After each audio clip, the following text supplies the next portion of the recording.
ದುರ್ಗಾ ಏನಿದು ಕಾಲುಂಗ್ರ ಮಾಯ ಆಯ್ತಲ್ಲ ನನಗೆ ಅರ್ಥನೇ ಆಗ್ತಾ ಇಲ್ಲ ಈ ವಸ್ತುಗಳ ಗುಣನೇ ಹಾಗೆ ಅಕ್ಕ ತಮ್ಮ ಕೆಲಸ ಆದಮೇಲೆ ಅಥವಾ ದಾರಿ ತೋರಿಸಾದ್ಮೇಲೆ ಮಾಯ ಆಗ್ಬಿಡ್ತವೆ ಆದರೆ ಇಲ್ಲೆಲ್ಲೂ ದಾರಿನೇ ಕಾಣಿಸ್ತಿಲ್ವಲ್ಲ ಹಾಗಾದ್ರೆ ಕಾಲುಂಗ್ರ ನಮ್ಮನ್ನ ತಪ್ಪು ಜಾಗಕ್ಕೆ ಕರ್ಕೊಂಬಂತ ಇಲ್ಲ ಅಕ್ಕ ಹಾಗಾಗೋದಕ್ಕೆ ಸಾಧ್ಯನೇ ಇಲ್ಲ ನಾವು ಸ್ವಲ್ಪ ಹುಡುಕ್ಬೇಕು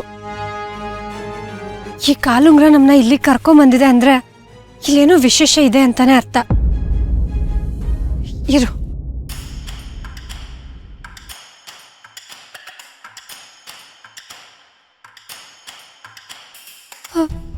ಅಕ್ಕ ಅಲ್ಲಿ ನೋಡು ಅಲ್ಲಿ ಯಾವುದೋ ಹಳೆ ಬಾವಿ ಇದ್ದಾಗಿದೆ ಬಾ ನೋಡೋಣ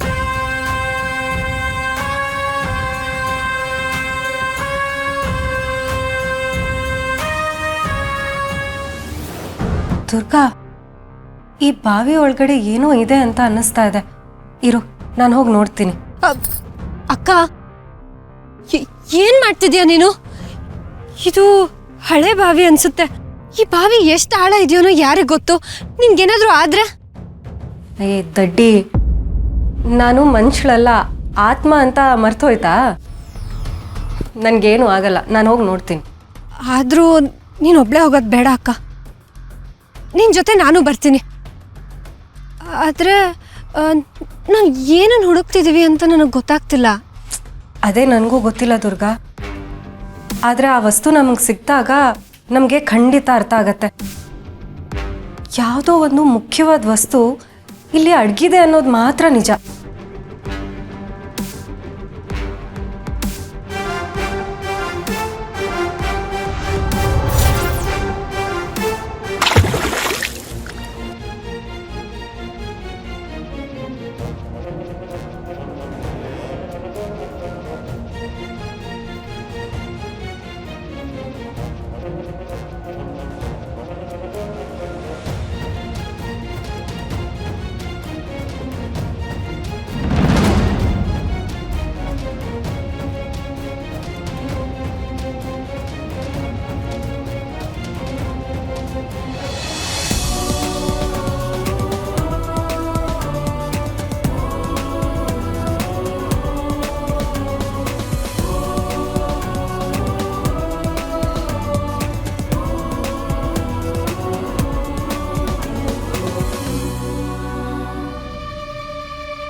ಅಕ್ಕ ಆ ಬಾವಿ ಒಳಗಡೆ ಇದ್ದಿದ್ದ ಪ್ರತಿಮೆ ಯಾರ್ದು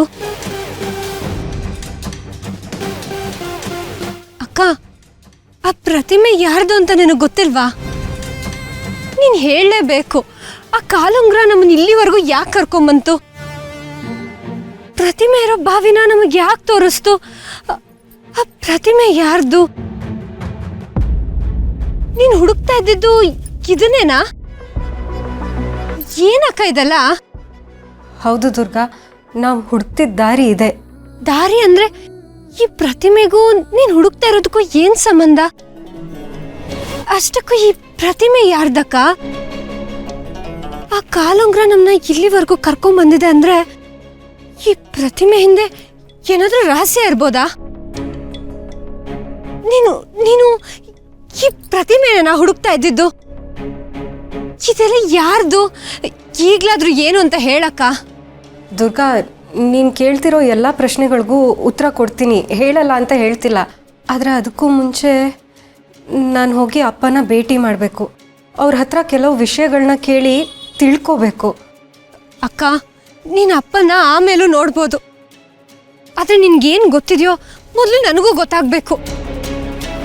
ಈ ಪ್ರತಿಮೆ ಯಾರ್ದಕ್ಕ? ಅದು ನೋಡ್ತಿದ್ರೆ ನಂಗೆ ತುಂಬ ಭಯ ಆಗ್ತಿದೆ. ಏನು ಅಂತ ಹೇಳಕ್ಕ. ದುರ್ಗಾ, ಈಗ ವಾದ ಮಾಡಬೇಡ. ಸಮಯ ಬಂದಾಗ ನಾನೇ ನಿನ್ಗೆಲ್ಲಾನು ಬಿಡಿಸಿ ಹೇಳ್ತೀನಿ. ಆದರೆ ಈಗ ಪ್ಲೀಸ್ ಸುಮ್ಮನೆ ಮನೆಗೆ ಹೋಗು.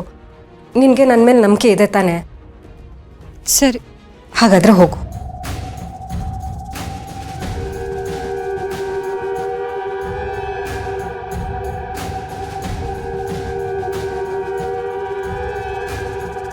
ಆ ಪ್ರತಿಮೆ ದಾಕ್ಷಾಯಿಣಿ ಅತ್ತಿದೆ ಅಂತ ನನಗನ್ನಿಸ್ತಾ ಇದೆ. ಆದರೆ ಒಬ್ಬ ಮನುಷ್ಯ ಕಲ್ಲಿನ ಪ್ರತಿಮೆ ಆಗೋದಕ್ಕೆ ಹೇಗೆ ಸಾಧ್ಯ? ಯಾವ ಶಕ್ತಿ ಅವ್ರನ್ನ ಹೀಗೆ ಕಟ್ಟಾಕಿರ್ಬೋದು? ಇವರನ್ನ ಹೇಗೆ ಈ ಬಂಧನದಿಂದ ಆಚೆ ತರೋದು? ಇದು ಎಲ್ಲದಕ್ಕೂ ಎಲ್ಲೋ ಒಂದು ಕಡೆ ಉತ್ತರ ಇದ್ದೇ ಇರತ್ತೆ. ಮಾಳ್ವಿಕಾ ಏನೇ ತಂತ್ರ ಮಾಡಿದ್ರು ದಾಕ್ಷಾಯಿಣಿ ಅತ್ತೆನ ಇಂಥ ಪರಿಸ್ಥಿತಿಗೆ ತಂದಿರೋ ರಹಸ್ಯನ ನಾನು ಕಂಡು ಹಿಡಿಲೇಬೇಕು. ಅಪ್ಪನ ಹತ್ರ ಹೋದರೆ ಯಾವುದಾದ್ರೂ ಒಂದು ದಾರಿ ತೋರಿಸ್ತಾರೆ.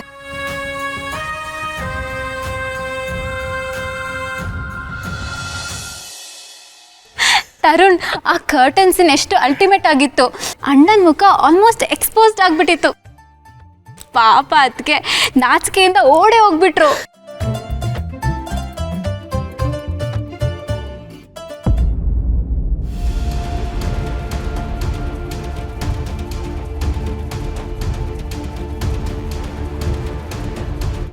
ಶಾನ್ವಿ, ಶರತ್ ಮೂಡ್ ಆಫ್ ಆಗಿದೆ ಅನ್ಸುತ್ತೆ. ನಾನು ಸಾರ್ಟ್ ಔಟ್ ಮಾಡ್ಕೊಂಡ್ಬರ್ತೀನಿ. Sharath, just a second.